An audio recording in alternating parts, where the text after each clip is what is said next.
Hey, Teal, are you okay with one of the business service teams joining us? Just to shadow. They won't be saying anything. They just wanted to kind of see how it works. I'm not sure if they'll jump on for the UI portion at all. Um, but are you okay for me to just send them the link and them jump Oh, in and out? of of course, but I do want to give a disclaimer. So I heard from Multnomah County HR. Hi, Joy and Joy's cat. Um, I they were able to avert a ton of these layoffs, and so we did a Oh, session great. for them last week. And so we may not have anybody come to this session in a good way. Yay! Yeah, Okay. yeah, yeah. So Yay! so I didn't want to cancel it because we had like four workers reserved, but they may not come because they might have reserved a while ago. She said that the budgeting more was approved than they thought from the city, and that they were able to save people, and more people retired than they thought. So really they had a much smaller impact than what they thought. And like I said, we already did a session for them last week. We had people at, so we may not get anybody at this one in a good way. Like, yeah, yeah, yeah, I know. We are all burnt out, right? So, I mean, I guess I should speak for myself. Yeah, I was Who gonna did say, last? how are Oh, you doing, Teal? Thanks, Emily. I'm okay. I'm good. It's hard because there's just so much trauma around losing your job. Yeah. And we get into this grind of like, we're doing this all the time, but it's like we're taking in a lot of people's stress and anxiety, and so it's a lot. I'm ready for July. I'm ready for the new fiscal year. I'm ready for school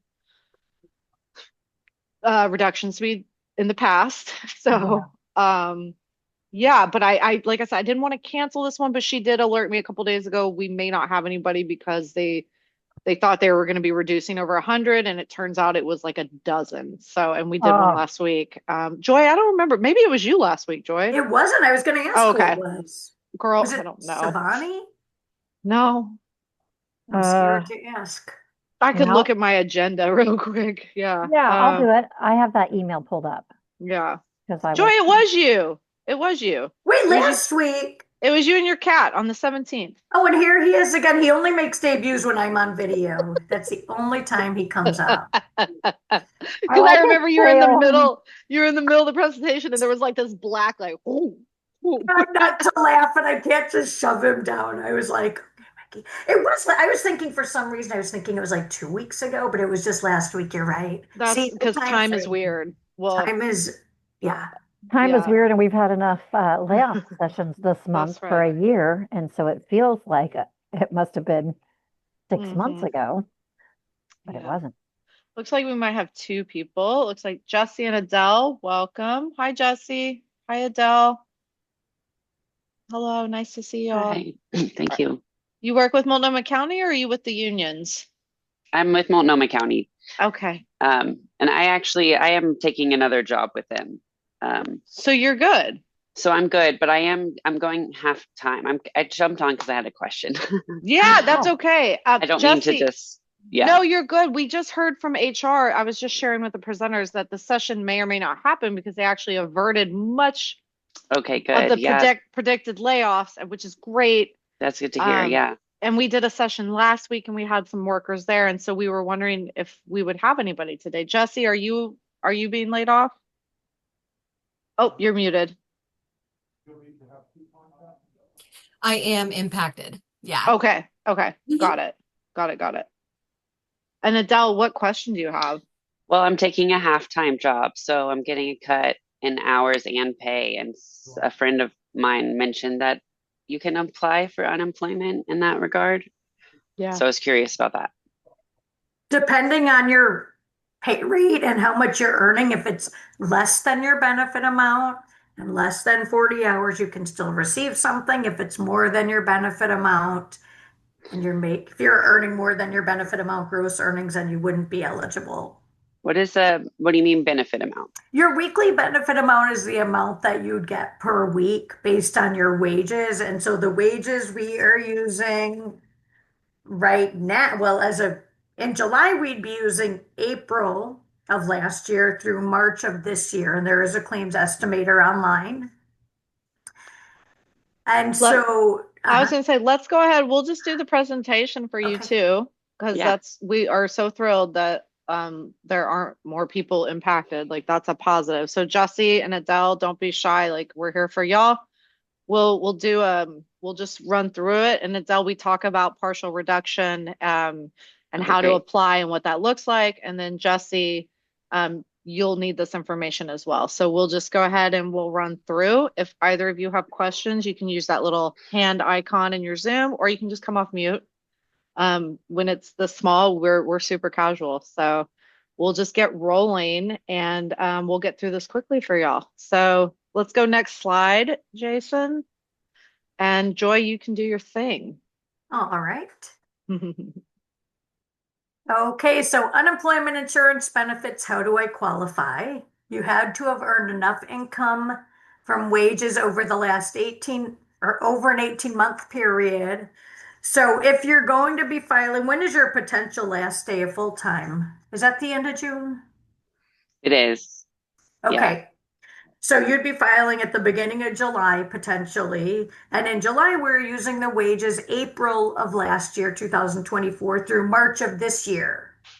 So we're using the second, third, and fourth quarters of last year, the first quarter of this year to create your claim. And your employer pays into unemployment and they report the quarterly wages. So that's what your benefit amount is based on. You do have to be able, available, seeking work during each week you claim. And you have to be not working through no fault of your own. If the separation is other than lack of work, it will go through review. Right now, our minimum, actually starting July, our minimum benefit amount per week before taxes is $204 a week. Our maximum is $872 a week before taxes. And so your weekly benefit amount is calculated based on 1.25% of the wages you earned in your base period, established at the time you file your claim. So if you add up the wages for the April of last year through March of this year, you could probably divide, if you had the same pay rate, you could probably divide your quarters from last year and use 3 of those quarters. And then the first quarter this year, January through March, add those together and times it by 1.25%.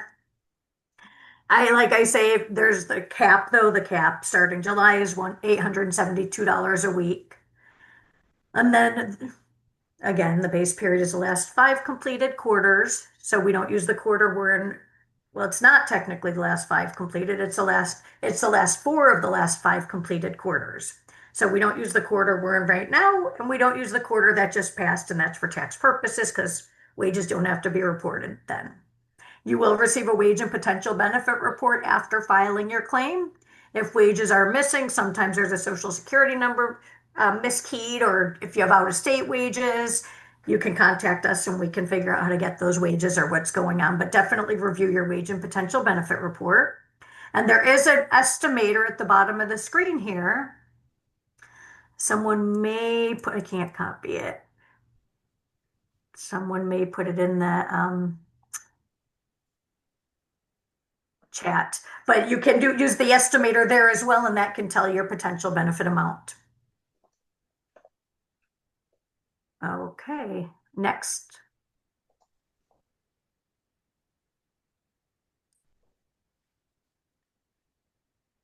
Next screen.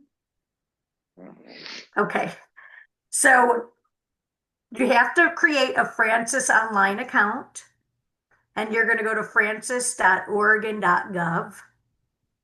The unemployment.oregon.gov does tell everything you need to do for your claim. At the bottom of the unemployment.oregon.gov screen, which I do advise you go to, there are YouTube videos that tell about filing your weekly claims. That's really important, so I would definitely use that. The video's at the bottom of the screen, but you do want to go to francis.oregon.gov you have to create a Francis online account. And then once you get that account, once you create that account, you get a PIN number to enter or a ID code. Can you go to the next page? Yes, thank you. That's very helpful. So there's a Francis online, and up in the top right, there's the sign up for an online account. That's what you want to do. Sign up. And that's where you put your information. It mails you a Francis access code, and you'll put that Francis access code into the system. When you get that, and then you're able to log into Francis and basically use it to file your weekly claims, to ask questions. So this is, again, the francis.oregon.gov, and we repeat a lot of things just because it's really important. And so you'll sign up for your online account, and that's before you file your unemployment account. You're creating your Francis online account. Next. Okay, so 2 ways to apply are online or over the phone. I do recommend online if you have that capacity, because over the phone you can wait a good few hours. And once you get into Francis, you're going to open an initial claim. That starts your claim. And that's where you're going to provide information about your employers for the last 2 years, whether you worked 3 days or 3 years with them. You want to put that employer, and if you have out-of-state employers, make sure you note those as well. Then going forward, you're going to file a weekly claim for each week you wish to receive benefits. So that's where you'll attest that you're able, available, and seeking work.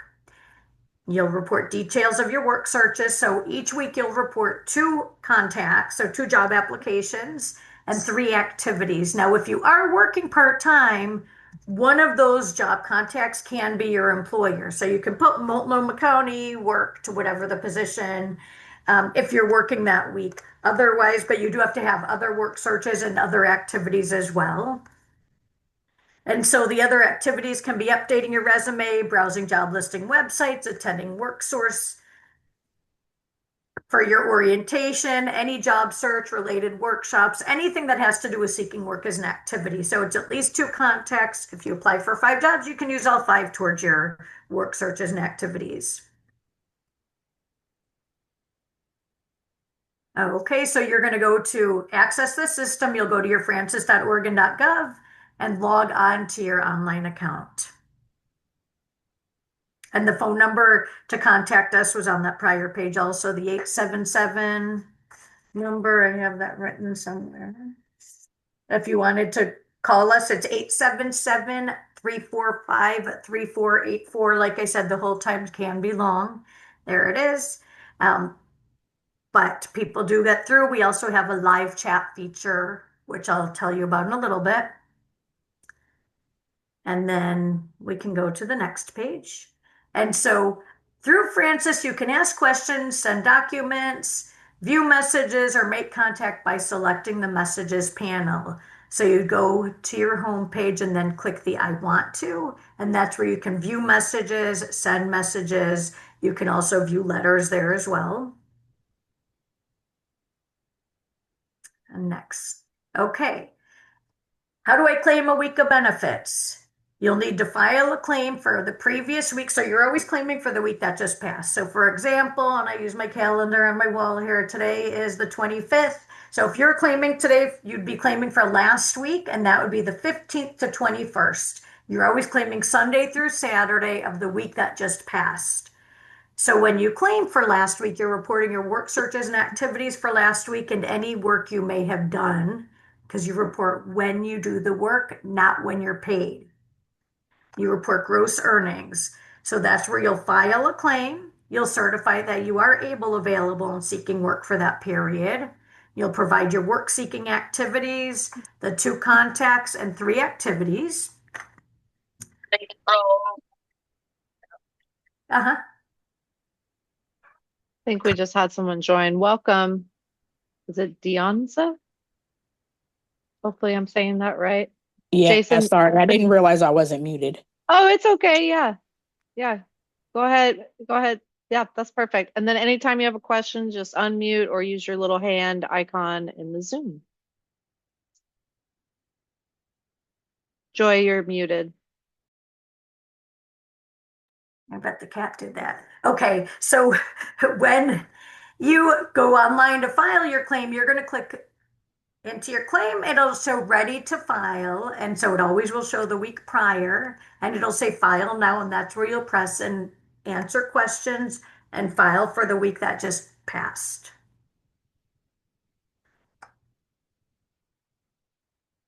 And we can go to the next screen. Okay, and you do have the option to get paid by direct deposit or the US Bank Rely Card Visa.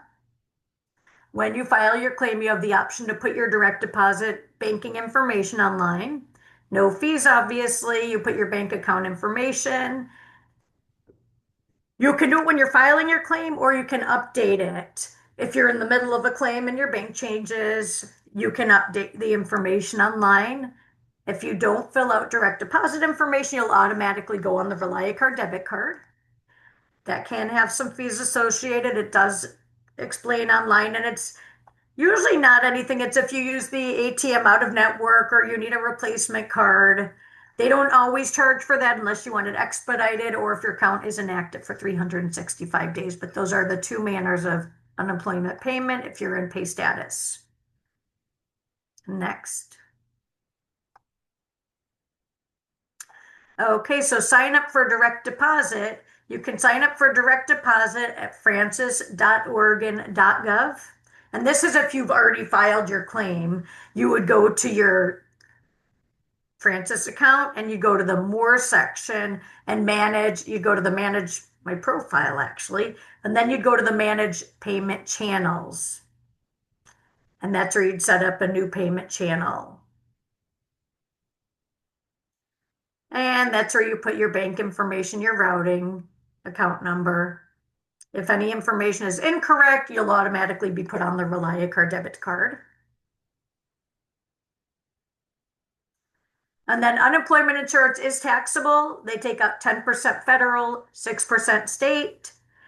You have the option to have both withheld, none withheld, or either one or the other. And there are clear options when you file your claim. If you want it changed during your claim, you can change it as well online.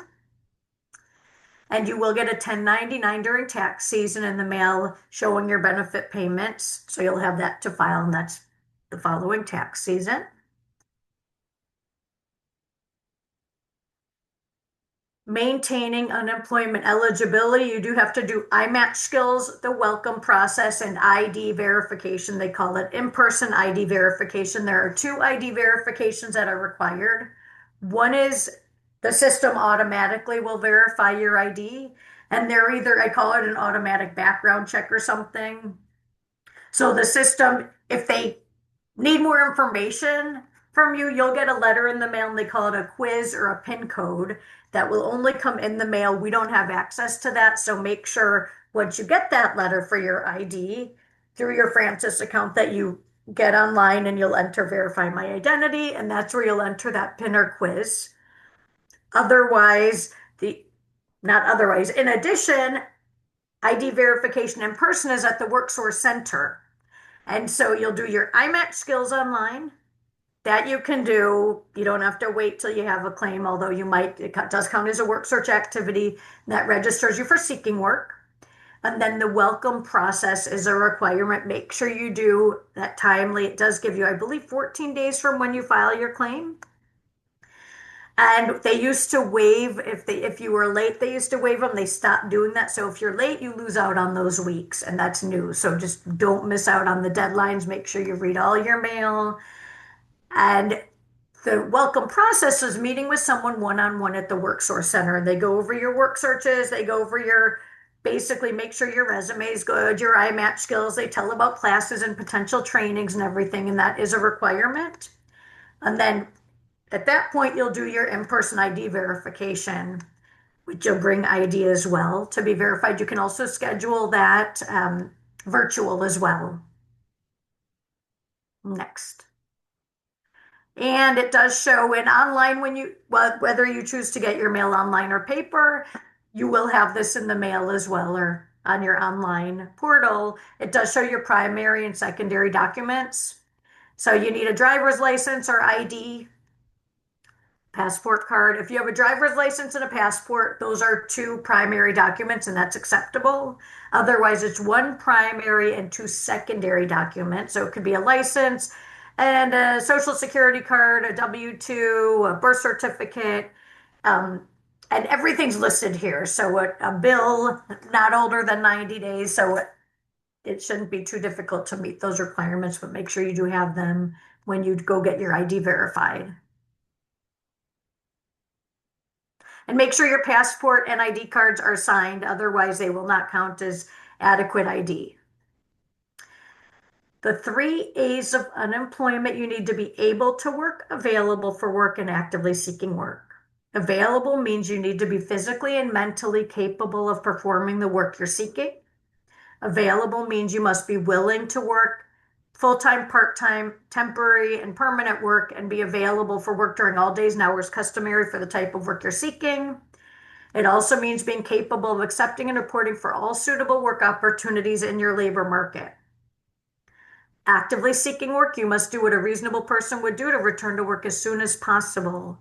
To meet this requirement, you must have 5 work searches each week. And we already went over this, but 2 direct contacts where you apply for a job, submit a resume, contact an employer in person or over the phone or online, or had an interview, and 3 work search activities, which can be updating a resume, browsing job listing websites, or attending work source workshops, networking. Anything that has to do with seeking work, like I said, is an activity. So we do repeat that a lot, but there's a reason, because it's required. Avoiding common pitfalls. Your waiting week credit: there's 1 waiting week per claim year. You don't sit and wait for the waiting week. You have to claim the waiting week.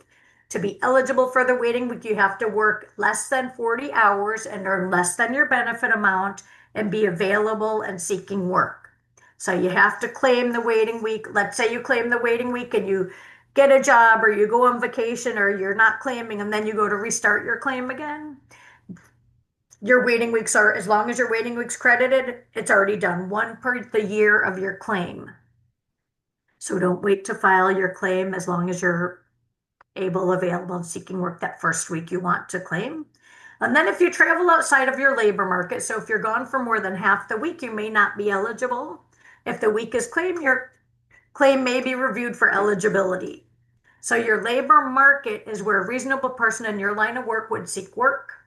It varies by job and depends on where employers in your industry are located in the normal commuting distance for workers like you. So if you're going on vacation for a week or so, you don't have to claim. That's the easiest. And then the week you get back, you'll get online and restart your claim. If you do claim and say you were gone, because the question asks, were you away from your permanent residence more than 3 days? On the claim line, if you say yes, it will go under review. So you can have it reviewed, or you can just not have it as an issue if you don't claim the week. But either way, yeah, so that's one of the issues. If you're sick for half the week, you don't have to claim, or you don't, if you're in the hospital for more than half the week. That's another issue. If you're not seeking work, you don't have to claim. So there's a bunch of reasons why people wouldn't claim a week. And then we can go to the next page. Here's more availability. So being available for work means you should be able to start work with an employer if they asked you to start working for them immediately. Potential issues would be, but are not limited to, or could be, no child care, lack of transportation, if you're sick for more than half the week or hospitalized, if you're attending school, if you start your own business, or if you can only work specific shifts, days, or hours. Any availability issue may impact your claim and will be reviewed. And then your claim lasts 26 weeks, 6 months. I'm sorry, your claim lasts 1 year. In that year, you have 26 weeks that pay out. So you basically have a year to use your 26 weeks. Some people use them all right away. Some don't use them all. Some use them all throughout the year. It just depends. If you get a job, you stop claiming. If you're on vacation, whatever, but you do have a year to use your 26 weeks. Once the 26 weeks is done, there are no extensions. The only way to have a new claim the following claim year would be to have worked since filing your claim. So if you've had no work since filing your claim, your year ends, you're out of money, and you go to file again, you wouldn't be eligible unless you have new earnings for a new claim. And then if you do work part-time or temporary jobs while receiving benefits, you can still file for unemployment on the weeks you worked and potentially receive partial weekly benefits that week, depending on your earnings. So like I said, you have 26 weeks that pay out. If you're working and reporting earnings, it could stretch out to 28, 29, 30 weeks I've seen, because the earnings will reduce your week, but it still stretches out that full benefit amount of the 26 weeks that you have in the year to use that. And then no need to close your claim when you start working or go on vacation or any other issue you stop claiming. You just stop making weekly claims. If you don't make a claim for a week and then you file a weekly claim again for a later week, you may need to restart your claim. That can be done online claim system. Sometimes it needs to be done by calling us, but usually you can restart online.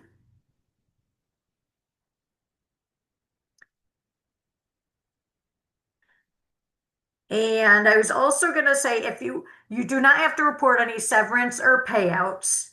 So if you have any payouts, if you have any severance, if you get a last pay stub, one of the questions on the claim line says, did you work or receive vacation or holiday pay? You do not have to report that payout because if you're not employed and it's a payout, it's not reportable. Also, if you're applying for the TUI program, which is the trainings program unit, or the schooling, or the self-employment assistance program. Those are two programs. There's a separate department, but they're still part of unemployment. The questions will change and you're exempt from work searches. But if and until you're approved, you have to be seeking work and follow the work seeking guidelines, fill out your IMAT skills welcome process, ID verification, and report work searches if and until you're approved for another program. So we hope this presentation has been helpful. If you think of any questions, you can unmute yourself or put it in the chat, whatever you're comfortable with. Joy, let's Yes. touch on a few things. Thank you for touching on no severance. You don't need to claim severance or a PTO clear out, vacation clear out, that kind of stuff. We want to make sure y'all understand that. For Adele, knowing your situation, you want to make sure when you file a weekly claim, you report the hours and earnings that you work, not when you get paid, but when you perform the work. So if you're getting reduced to 50% or whatever your FTE is going to look like, you'll just need to estimate the hours times the pay for each week that you claim. So just wanted to kind of clarify that since you're in a slightly different situation. Gross earnings you report each week too. That's right. Thank you. What was that? Gross earnings before taxes. So you just take your pay rate times, and if you're paid, doesn't matter when you're paid, it's when you do the work. And one quick question about that. The pay rate, so I'm changing positions. So my pay rate is getting reduced. So am I putting in my old pay rate or my new pay rate? Nope, it's the work you're doing. So one of the questions on the claim line says, did you work or receive vacation or holiday pay? And it's talking about the week prior. Oh, and so that's where you say yes. And then you enter the hours and earnings before taxes. I see. Thank you. But what's good is your weekly benefit amount is going to be based on your old rate that you had. Yeah. So that's what Joy had mentioned earlier is basically if you make less than that weekly benefit amount in a week, you should qualify as long as you've met the requirements with work search. You should qualify for some benefits. Sure. Yeah. Yeah. Okay, great. Teal, sorry, was the specific given about the percentage where it doesn't affect your benefit? I don't like touching on that because then people are like, oh, I can only work, 3 hours or it's going to affect my benefit amount. But if you do work less than a third of your benefit amount, you get the full benefit amount. If you work more than that, your benefit amount is reduced. So we used to get questions a lot where people would say, how much can I work where I can still get my full benefit amount? And to me, personally, it feels like they're going to tell their employer, I can only work this much, which is obviously an issue. But like I said, it does stretch your benefit amount out. It stretches out those earnings because you get paid from us and your employer. It stretches out those 26 weeks. But yes, if you do work less than a third of your benefit amount and less than 40 hours, you do get the full amount each week. And then I just wanted to bring up the letter just so my name's Bob, I work out of the Tigard Worksource office, but I get a lot of the general phone calls and the letter is one of the biggest things that comes up. So the main thing with the letter is when you are activating your Francis account, it will ask you if you will have a letter, you will say no, and then it will either just get you to the step that says request a letter and that's it, or it will ask you to put in an address. If it asks you to put in an address, that's fine. You can put in whatever address is correct and you're all good. However, if it doesn't prompt you to put in the address, it's because it's somehow found an address from a legacy application, from some kind of import. You will not be able to see what that address is. So it won't say confirm this address. It will just say, okay, it's been sent to the address on file. If you need to update that or you just want to check it, you'll have to reach out to unemployment. You can come into WorkSource as well. It's probably quicker to do a live chat with unemployment though. We don't update the addresses though online. I thought people, from what I've heard, go into WorkSource to get their addresses updated. Or how do you all update them for when people So go for in? but for me, so I don't work exploratory. There's people around me that help me with unemployment stuff. But Okay. essentially, um, my understanding is that you can do a live chat with someone and say, hey, can you please confirm that this is the address my letter is going to, or update the address. Alternatively, they can come into WorkSource, and there's a limit to how much a WorkSource employee can look at your Mm. unemployment, but they can look at the address that the letter has gone to, and if they need to update that and re-trigger it, they can. Just bear in mind, and Joy, I apologize if you said this, if you request a letter and then a week later you don't have it and you request another one, the original letter code becomes void. It's not the same code every time. So if you request a new one and then you happen to get the letter the next day, that's not going to work. You have to wait for the newest letter. And I'm glad you mentioned that because I just realized when I talk to someone and I do update their address, I'll look and see if they've requested a Francis letter, and I do show that it went to their old address, and that's why they never got it. And that's usually if you've had a prior claim and you've moved since you've had a prior claim. That's the case for me. So thank you for mentioning that. And that would get us to, because I have these notes. Thank you so much, Joy and Bob. Yeah. Joy, could you speak about the owl? And maybe Bob, could you drop the little Yes. screenshot of the owl? We want to make sure y'all know there's a new live chat feature. And Joy actually, I think, works on the other end of that. Well, I learned it recently and I love it. The live chat feed's an owl, but a lot of people think it's a bot because it keeps going back and forth, but you have to speak to a live representative. Now on the phones, people can wait up to 4 hours or so, 2 to 4 hours, maybe more. Um, Phones and the owl live chat are both 9 to 4, Monday to Friday, unless for some reason the phones are closed for a day. But you do want to speak to a live representative. And that will get you someone that can be a 30-40 minute wait, depending on the chats that are coming in, but it's not the hours wait that the phone helps. Yeah, we want to make sure everyone knows about the owl chat and, just to type live agent or representative or something to get put into the queue. And Well, then, not everyone, but you guys. well, yeah, we're not our friends here at the sessions. But so Bob, if you got the chat open that we dropped a bunch of documents in there for y'all to grab out before the session ends, talking about how to file unemployment, all the good stuff we're going over today, some healthcare stuff. Bob just dropped like a screenshot that shows the owl icon to the right. So you're going to find that on the Francis homepage, correct, Joy? Yes. Great. So that's that little golden icon that you'll click. You'll be able to get help. And if you know you've moved, Adele, you could go ahead and use that owl chat today to get your address updated so that when you start because we want you to go ahead and get your Francis going now. The letter takes 3 to 5 business days to come. We need y'all ready to file your initial claim on July 1st. And then your first weekly claim, you're going to file starting on the 6th, that Sunday for the week that just passed. So, because even if you work a day or two in the week, you're probably going to be under your benefit amount and able to use that as your first waiting week and then move forward with your claim. Jesse asked in the chat. Teal, sorry, just very quickly, just to Yeah. confirm, the live chat, it isn't on the initial landing page for Francis. You have to go to the specific log on part of it. It won't just be on the regular Cool. page. So provided you can see like in the screenshot with the username and password, that's where it'll be. And of course, if you are logged in, it should just be on the right-hand side as well. But in case you have issues logging in, then they can potentially help you there as well. Perfect. Yeah, I haven't actually navigated that myself, so that's great. Hey, Joy, Jesse asks, is there a day of the week best to file for the previous week? I say Sunday or Monday because our weeks go Sunday to Saturday. The week we're in right now ends on Saturday. Soonest you can claim this week is Sunday. You claim a week once it's over. I say Sunday and Monday are the same because if there's no holiday, the week process is Monday night. Plus, you already have your work searches for the week that just passed. So there's no reason to wait. Some people do it late in the week. I talk to people too. I'm like, you need to claim last week. Why wait? Like some people just wait later in the week, but then if you forget, you lose out on that week. So I say stick to Sunday or Monday.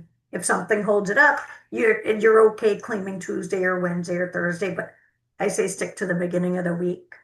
And that way you have time to fix if you accidentally hit yes when you should have hit no or something like that. It gives you Yep. more time to fix what has happened. And on that note, just keep claiming, right? Like if As something long as you're available and seeking work, yes. right. So if something gets paused and has to be reviewed, we encourage you to just keep claiming because once that gets sorted out and if you're found eligible, it will push through. But if you stop claiming and wait for things to be sorted out, you could miss those weeks because there's not backdating. Is that right, Joy? That is correct. You have to have good cause, and there's not a lot of good cause for backdating these days. But yeah, you want to make sure you're claiming as long as you're available and get that letter in get your Francis Access letter. And yeah, Bob, you brought up good points with the address. I'm glad you brought that up because that we don't. Jesse, do you want to unmute and ask your question? Yes. So, um, benefits for us will end 7/31 of 25. What, and I see the documents and I notice, Deonza, you probably came on after they posted, so they probably have to post the documents again for you. But if I go to do you have an idea of when best to go to the marketplace if you're He's going to talk about it, losing? right? Yeah, we have Oh, someone here, so no, you're great. We're going to touch on that.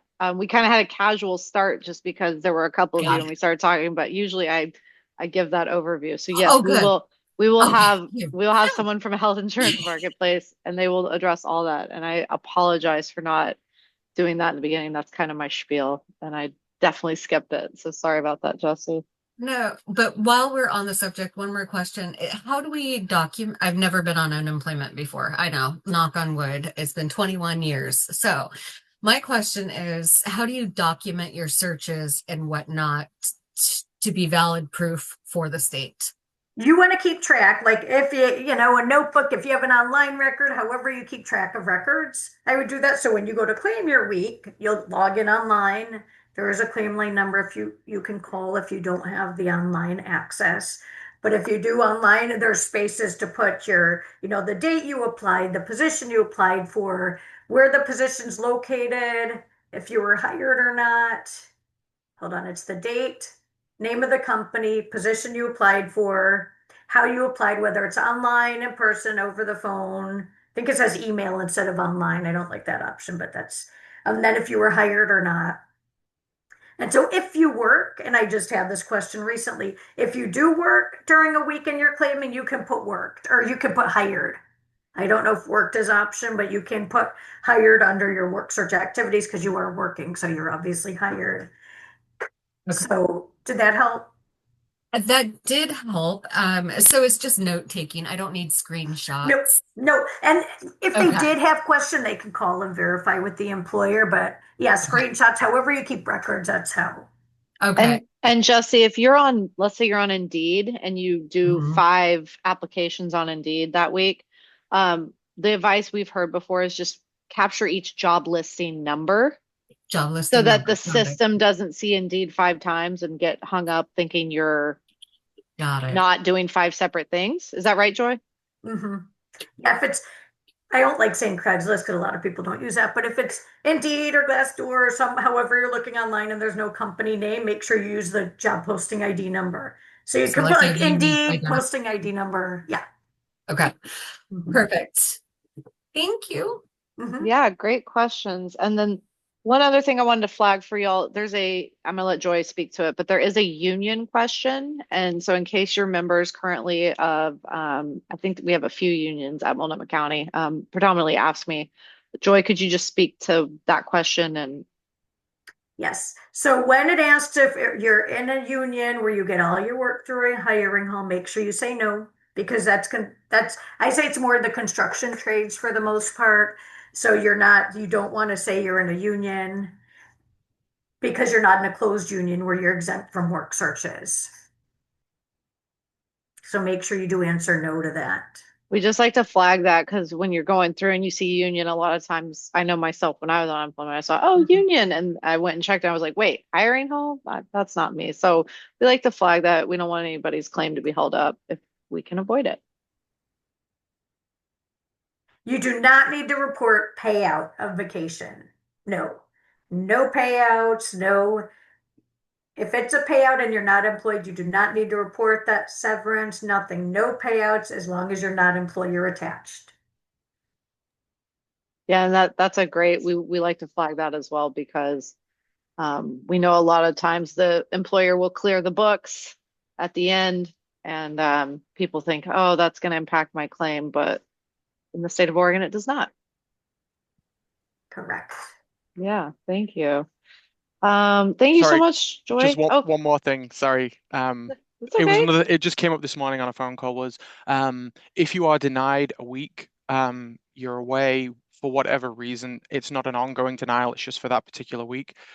Don't think of that as losing that particular week. It's not one of your 26 when it's denied.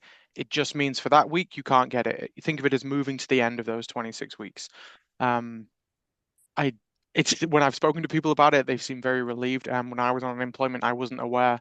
I thought going back to the UK had lost me 2.5 weeks, well, 3 weeks of unemployment, but essentially they just said you still have it. It's just been moved to the end. So So it's if in your balance. yeah, I think And that's it. because you said that, hold on, you just brought up something. Um,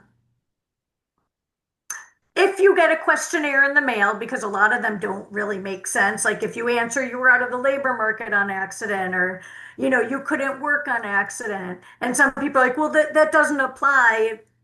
Make sure you fill out the questionnaire timely. And I walk people through. I'm like, just, did you answer this? Is this correct? No. And then, where it asks for an explanation, just keep writing, made a mistake, was available, but fill the questionnaire out because a lot of people miss it, or they'll send us a notice we don't see, and they just think they don't need to fill the questionnaire out, and then they get denied a week.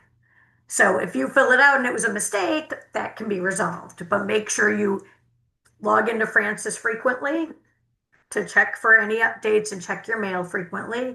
If you move, make sure your address is updated. But yes, that's a good point with the potential weekly denials. Yeah, because we see the word denial and we think, oh no, I've lost it. I've lost, but really it's just that week. There's no ongoing for most situations. For most, correct. Jesse's asking if there is a mobile app for probably filing unemployment. Well, you can file through your phone, right? I don't think there's a separate mobile app though, right? You I don't know of can, one. but I it's don't know of not. one.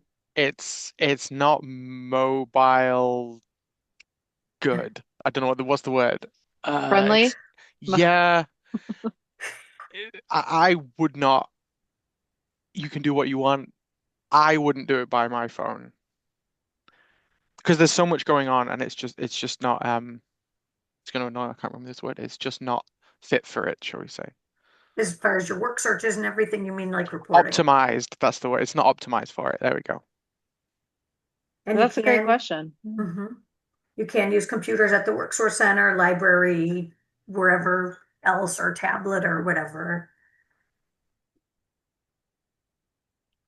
Awesome. Okay, Joy will be on until the end. So if you think of any questions, you can use the chat box to direct message her. You can also just wait till the end, make note of your questions, and we will have opportunity at the end. And we're going to continue with Emily to connect the work source component with your unemployment insurance claim, what you have to do to maintain eligibility, as well as all the extra resources and opportunities available from WorkSource. All right, thank you, everybody. So you will sign up for a WorkSource account. The system that they use right now is called iMatch. So at some point in your unemployment process, they'll they'll prompt you to sign up for an iMatch Skills account. And then once you've finished doing that online, this is my little computer fingers, they went a little crazy. Then they'll say, okay, now you need to come into a WorkSource Center to complete your welcome process. You can schedule to do that virtually, but usually you have to wait a few weeks to get in on a virtual appointment. All of the appointments in person are walk-ins, first come, first serve. So you can find a WorkSource Center that's convenient for you and walk in. Most of our center hours are open between 8:30 and 4:30. I've noticed that the biggest wait times happen if people try to come on their lunch hour because the staff is also rotating in and out of lunch. So I try to recommend people avoid that time in particular, but other than that, it's pretty decent. Sometimes there's a wait, we just get slammed occasionally. But yeah, you only have to be 18 years or older and legal to work in the US to apply for WorkSource services. So there's a few different versions of WorkSource or aspects of WorkSource, and we'll talk about some of the services that apply to you. Next slide, please. WorkSource goals are to assist you in getting started in a new career. So maybe you want to go back and do some work-related trainings to do a career pivot. We help provide scholarships for that. I'll talk more about that in a minute. Or you might want to get a certification to help improve your higher ability in your field. Or you just want some help to get back into the workplace a little faster, right? So maybe with resume help, interview practice, networking classes, we provide all kinds of services on that. We also can provide computer classes and things if you just want to up your skills in a general sense. So the exploratory team is the team that you'll talk to when you come in to complete your welcome process. Please bring in 2 forms of ID, one like government issued ID, and then maybe like a piece of mail or something. If you find out that you're interested in training, like, okay, I want a job training, I want a certification, they can talk to you about getting connected with somebody that can see, okay, what trainings are you interested in? Are they in our approved trainings list or certain sectors? It does help for people to know that the sectors that we mostly fund are in manufacturing and warehousing, construction, healthcare. So that might be relevant to some people. Early childhood education right now has funding, and also Portland Clean Energy Fund has availability. So those are the main general sectors, but there's always things within there. So make sure you tell them, hey, I'm interested in training, and they'll see if your interests align with what we can help support. Yeah, and then we do all kinds of stuff to help you get ready for the next job. And then the other aspect of WorkSource is called business services, and Bob will be talking about that when I am done. All right, next slide, please. This is just another list of specific services that we have. We also, things that I haven't mentioned yet are you can sign up for tons of workshops. Some are in person now. A lot of them are virtual. And also we have computer labs and computers available for your job search if you need computer access. And also with computers, we have computers that you can do your Francis Online account. So if you have trouble getting a reliable computer, you're like, I tried to do it on the mobile app and it was not optimized for the mobile app. Then you might come into a WorkSource and work on it there. That way, if you have any basic questions, the WorkSource staff can help you with very basic unemployment questions.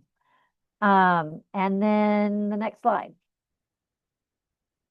Here's some different topics that you'll see in our workshops. So all kinds of good things.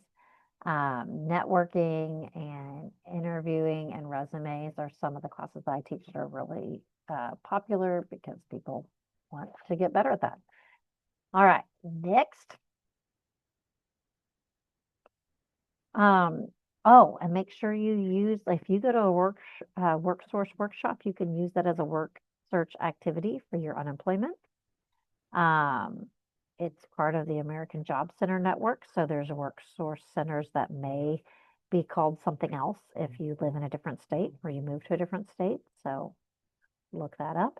And all our services are free. So I try to learn as much as I can about, say, resume writing and say, okay, I know people that have spent $500 getting a resume updated. I want to try to provide that level of service to people that come in and don't have $500 to spend. So that's kind of my personal goal. And some of the local work source centers are right here on the page. Just so we got one out in Beaverton, Hillsborough, another one in Tiger. That's on the west side. On the east side, I'm in northeast, pretty close into I-5, between Alberta and Killingsworth. And there's also one out in Gresham area and far southeast, Foster Powell area. That's it. Any questions about WorkSource? Okay, I'm done. Thank you, Emily. And Bob will wrap up the work source component. Yep, I will be pretty quick here. So my name is Bob. As I mentioned, I work out of the Tigard WorkSource office. The three main things that I want to quickly go over is your iMatch skills, work ready, and quality info. So if you haven't yet, you will need to create iMatch skills as part of your unemployment claim. When you see the website, it will transport you back 25, 30 years. It's a pretty old system, but please be aware, it's a really good system. And what it does is it's pretty secure. It's a really good resource, and I'm going to go over just a few reasons why. One of the main aspects of my job is we have to validate every employer that is in there. And what that means is we make sure they're registered at the state and the federal level and that they've agreed to post only jobs that are real and aren't list building where they're just collecting your details. They're not any kind of spam or any kind of scam, anything like that. So the jobs are real. The only issue we really come across is if an employer lists a job and it gets filled and then they don't take it down off iMatch. That's really the only thing I've come across. Um, when an employer lists a job with us, they have two options to list it. They can list a self-referral, and what that means is they just list their own job, and then they can run what we call a match against that job, and the skills and education and requirements of that job will match to whomever in the system has those in their own iMatch skills account. So please make sure your iMatch skills is as up to date as possible with all of your qualifications and experience and whatever you can add to make it as robust as possible. Once they are matched, they don't see your details. You don't have to share your name with them or anything like that. They can just view your resume. You can say you don't want them to view your resume, I believe, and they can just send you a notification. They can't contact you. It will just be iMatch sending you an email that says, hey, this job looks like a good fit. Are you interested? And if you are, you can click it, you can apply. If not, no problem. Something to add to that is that another benefit of the employees in iMatch is some of them have what's called a first source hiring agreement with us, meaning they have to post the job with us before they can post it anywhere else. They can't post it on Indeed or LinkedIn or any of these websites before it's been with us for maybe a week, maybe 2 weeks. I don't believe it's anything more. But you can be ahead of them in that sense. I'm sorry, ahead of other people in that sense, in that you'll see it first. Sometimes as well, quite often you see them post listings, especially if they're active before they've set up their own on their own website, where the application process is send a cover letter and resume to this email address. You're not just filling in a form and it going to a huge inbox that's to be read by AI. Maybe. Don't want to offer guarantees, but essentially it's that little extra advantage that you might have. The other way that an employer can list a job is what we call a staff assisted. And with that, what happens is one of our team, they will connect with the employer, discuss the position, and then they will, with me or my coworker, we will create the listing on behalf of the employer to our specific template. We usually make it as simple as possible, just requirements, job duties, pay, hours, location. We try to take any fluff or unnecessarily materials out of it. And then we screen for that position. So we will look for job seekers in iMatch skills that match to that position. So connected with that is what I'd mentioned, which is work ready. That is something that you must request when you go into WorkSource for your welcome process, which is part of your unemployment application. Again, you'll be told you have to go in. It's like a week or two after you start your claim. You can do a virtual appointment, but bear in mind that those are typically booked out 2, 3, 4 weeks. You may get lucky, but honestly, going in if you can is better. But when you meet with someone, just tell them you want to become work ready. It might not be completed in that first trip, but if not, definitely by the second. Mm, Probably by the second, I'll say. I don't want to offer any guarantees. What that means is they will go over in a little bit more detail with you. Things like, are you interview ready? Are you good for your cover letters? Do you know how to apply for a job? Are you really all set? And you're right there. You just need that extra kind of help with the employer. You're already on your end. When you are work ready, if someone on the business services team is doing a staff assisted listing, the first pool that they search through is veterans. Veterans are always they always get priority of service, whether it's in a work source or whether it's interacting with us, they will get priority of service. So we'll filter it for veterans. The next filter pool that we look at is work ready. That's a much smaller pool, and then it will go to the general pool if we haven't found someone in work ready. So if you are work ready, you're going to have that extra foot in the door and be a little bit ahead of everyone else. So again, but that is something you have to ask about. Um, Let me just double check in my head. I don't think there's anything else specific about iMatch. In short, do it, use it. It's really good. Um, One thing to mention about the staff assisted, if we are screening, this is a UI issue, so this is important. If we call you about a position and you say, this is a good fit, please connect me. We put that in the system that we are sending you along to the employer. There's no guarantee that they'll hire you, but tell the system and we tell the employer we're giving you this person. So let's say we've given you John Smith. If you do not, if you disappear, if you don't respond to the employer, if you don't show up for an interview, we by law have to report that. We have to say this person was offered a job. Well, sorry, they weren't offered the job, but this person was offered an opportunity and they accepted that it was in their labor market, good salary, as best to the best of their knowledge, and then XYZ happened. Now, if you go to the employer and you realize it's not a good fit, that's fine. We don't need to report anything on that. Just applicant is not hired. That's what we say. But if we leave this field blank, we have to then go and send an email and say, hey, this person didn't do this, and we don't know why.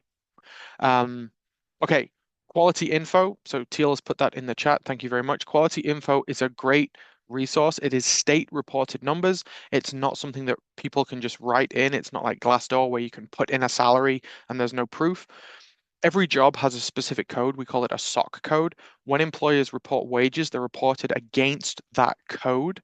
So you can go into quality info, look up your job or any job title, and you can see in specific areas, counties, I believe an area, I don't believe it does it by city.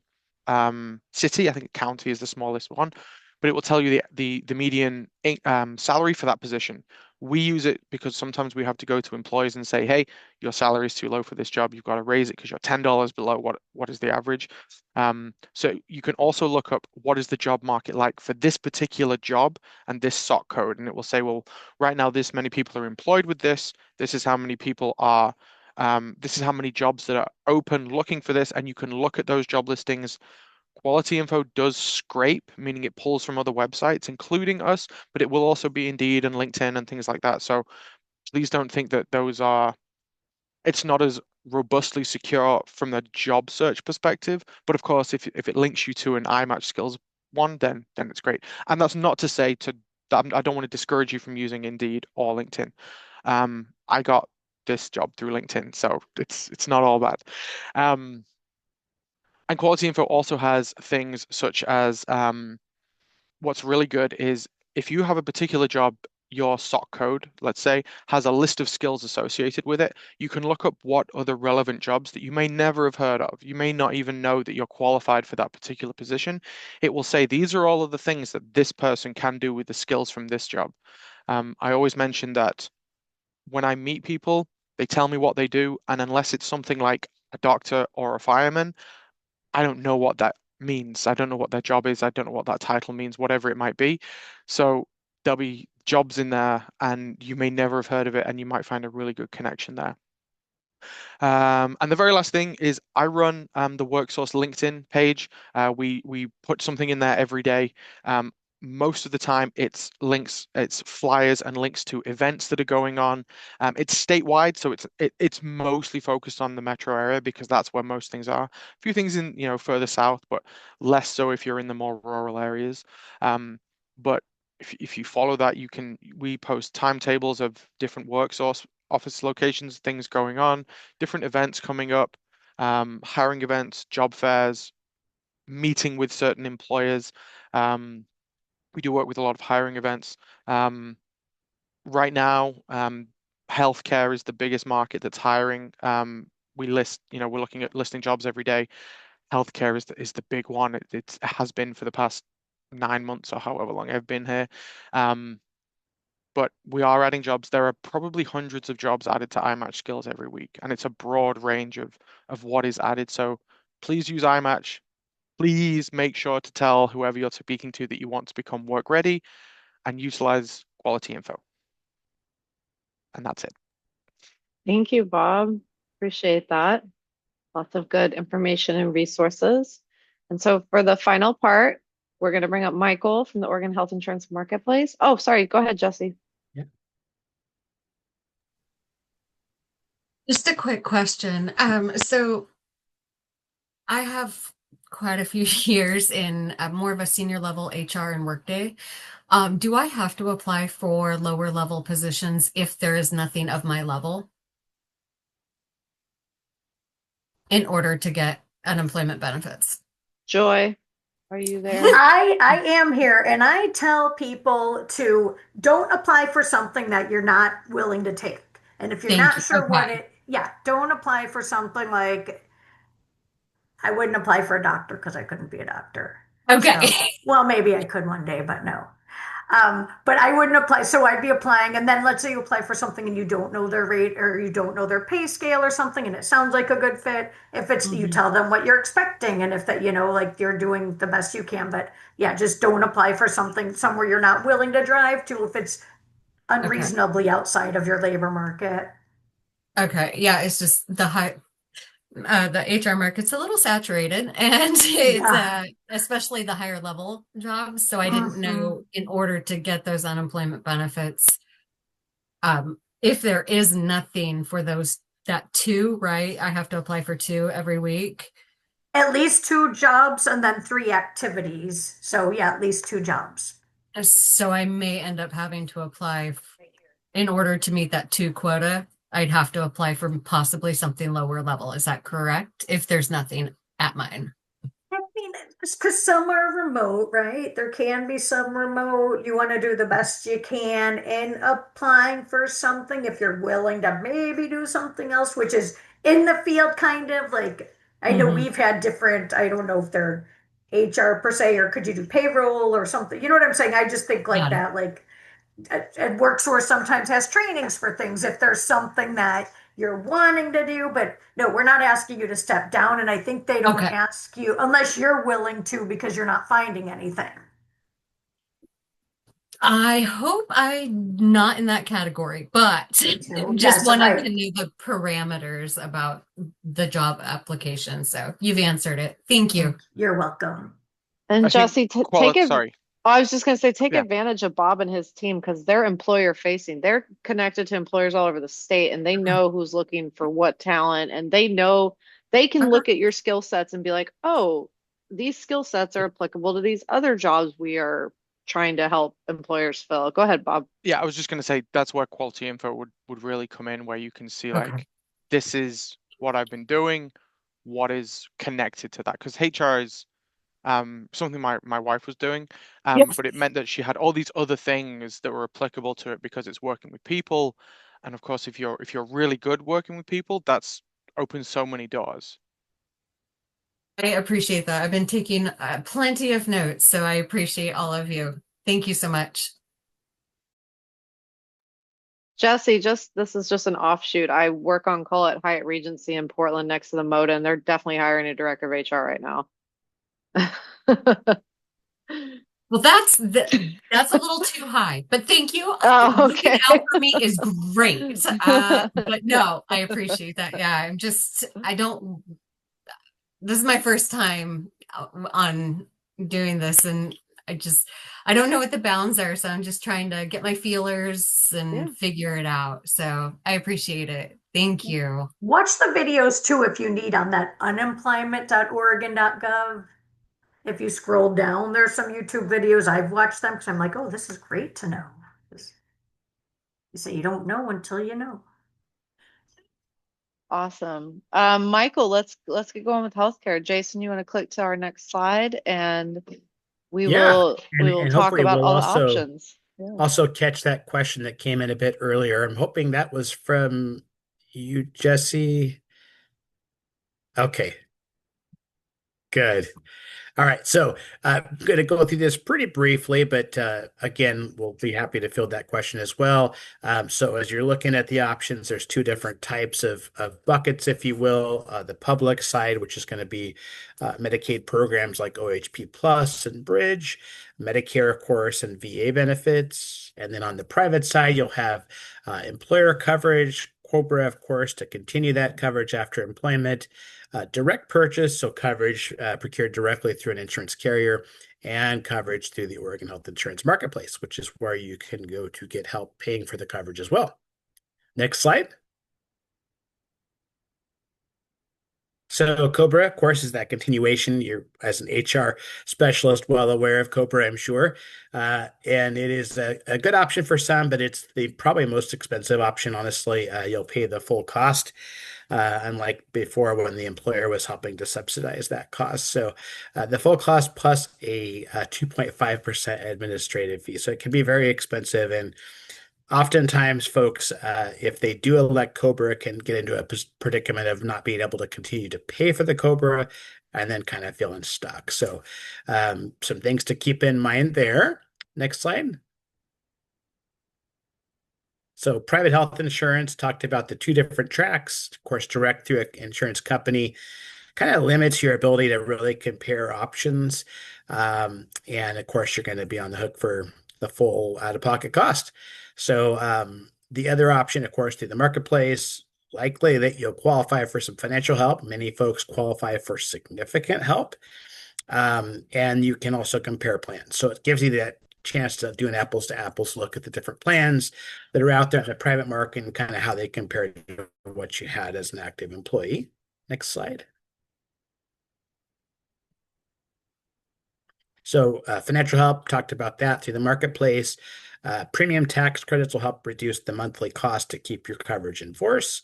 They're available in any marketplace plan, and then cost share reductions, which help to reduce those out-of-pocket costs, things like co-pays, co-insurance, even deductibles and maximum out-of-pockets. They are, however, only usable on a silver level plan unless you happen to be American Indian or Alaska Native, and they have a carve out to be able to use them on any plan. Next slide.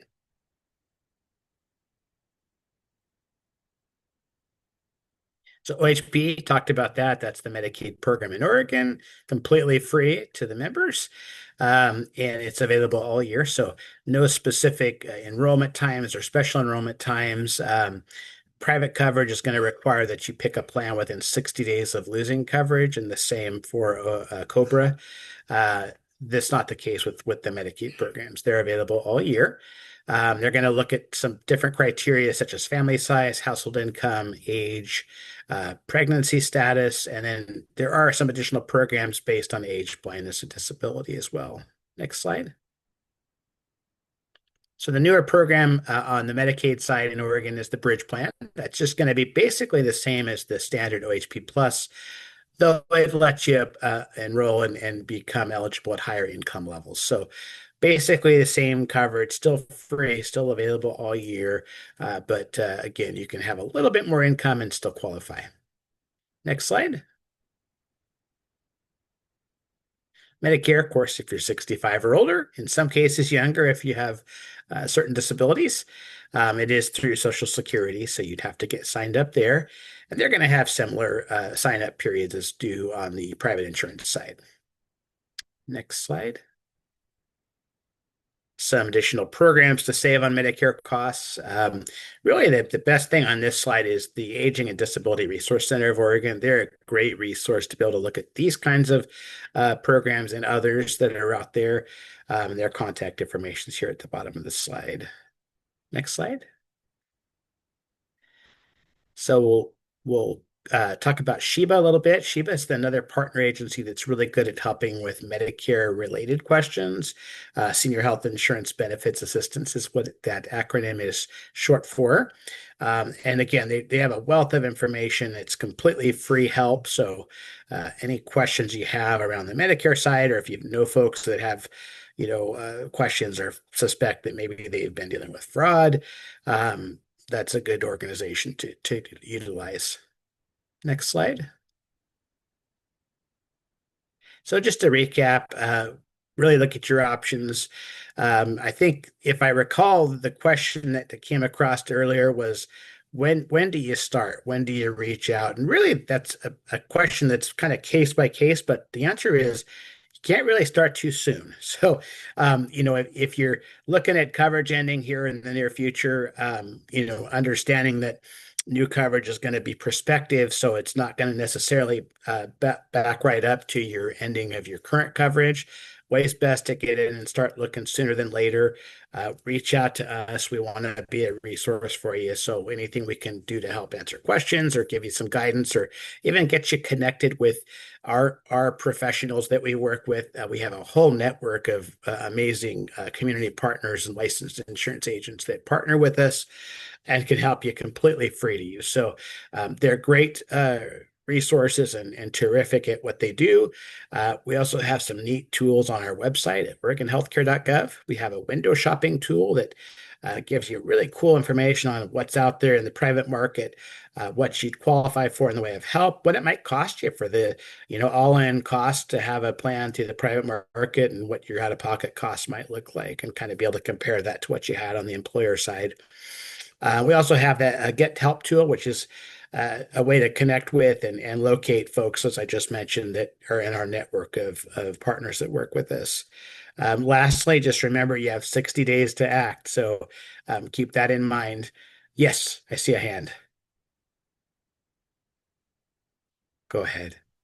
Sorry about that. Yeah, I was Oh, going to you're ask. good. I was going to ask if there was a penalty for a lapse in coverage. So thank you for Nope. covering the 60-day. Yes, no penalty for lapse. No penalty for lapse. Okay. Nope. Thank you. Nope. You're welcome. And so that's really all I've got. Anything else, Jesse, question-wise, or nope, we're good to go. All right. And Turn we back over did to put you. those docs again in the chat. So they're there, including we've got the healthcare ones. And then Perfect. Michael put the phone number to call to get free help from him or his teammates. And because, situations can be very specific. So they can really help you navigate whatever, whatever criteria you have, whatever situation's going on medically. So yeah, we just want to make sure you guys get in touch and get your coverage figured out. And so that is our presentation. We always plug 211. A reminder, you can call 211, you can download the app, use the website, and they collect community resources in the area, information on them, and then they can help you with all sorts of good stuff. No qualifying event needed to contact them. And I want to thank the presenters for their time today. We're really glad that this was a small session. We're glad that there weren't more impacted at Multnomah County. When we were first contacted in February, we were told 250. So very glad that that is not the case. We are sorry for those of you that are losing your job. We know it's stressful. We know it's overwhelming. And that's why we do what we do, because we want to help alleviate some of the anxiety and the unknowns and try to remove the barriers that could provide hiccups through the process. So final call on questions for any presenters. All right, well, with that, I will say thank you. Everyone have a wonderful Wednesday. And we will send this recording to HR at Multnomah County and they can send it out as well. So thanks, everyone. Thank you all. Have a good one. Thank you.